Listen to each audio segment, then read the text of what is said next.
Breaking right now, the devastation in Los Angeles continues to grow by the minute with high winds fanning new fires. The death toll has now risen to 11 and 100,000 people are still under a mandatory evacuation order. In Granada Hills, firefighters were quick to get this hillside fire, knocking it out after it burned 3 acres of brush. Our very own Charlie DeMar live on the ground at the Eaton fire. This is in Altadena. He joins us now. And Charlie, I'm curious, you got in there yesterday, the difference of what you've seen on video earlier in this week compared to actually being there. Well, today the winds have died down. Unfortunately, we are expecting them to pick up again. So that has given firefighters here on the ground and in the air a chance to fight this fire.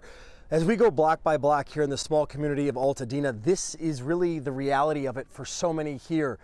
You can make out the refrigerator, the cars, just a total loss. And as you continue to walk this block here, I want to give you just a glimpse of what we're looking at here. This is just next door. Again, block after block. As far as this goes back, another car in the driveway. And if you look back through there, it looks like the washing machine, a complete loss. And I do want to give you a glimpse of what we are dealing with from a larger standpoint. From a distance, you can see that thick smoke pouring. This was earlier today pouring from the Palisades fire. This is the largest of at least 6 fires that are burning across Los Angeles. There are 400 National Guardsmen that are now helping to enforce a curfew that's in place from 6 p.m. to 6 a.m. in the Palisades and Eaton fire areas. That's in the hopes of preventing looting. Now, from above and on the ground, entire neighborhoods here are just decimated, as we just showed you.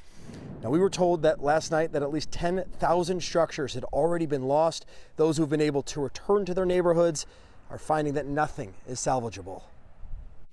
As you can see, there's nothing left, and I've been here for about an hour and a half, and I don't want to leave. It's home.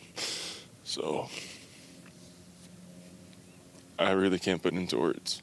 We each walked out with 2 pairs of clothing changes, and that's all that we have.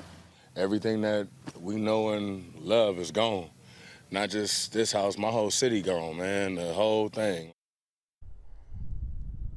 And many of you, of course, have heard of Sunset Boulevard, the iconic street here in LA. This is how it looks now. Dozens of charred cars that had to be ditched by people simply racing to escape the flames. Now, that death toll does continue to rise, as Erica and Joe mentioned, off the top to 11. There have been at least 2 reunification centers set up here in Los Angeles for people to hopefully find loved ones. We are live in Altadena. Charlie DeMar, CBS News, Chicago. Joe and Erica. Just stunning images. Charlie, thank you.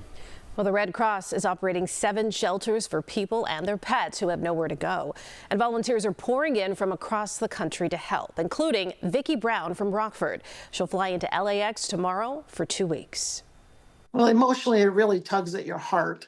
But you see it quite often, and the stories are just horrendous, especially when we're dealing with fatalities and injuries and people losing all their possessions. You have to prepare yourself mentally. Please join CBS in helping those affected by the California wildfires. Your donation enables the Red Cross to provide shelter, meals, and relief items to help people recover from these disasters. Go to redcross.org/CBS or scan the QR code on your screen.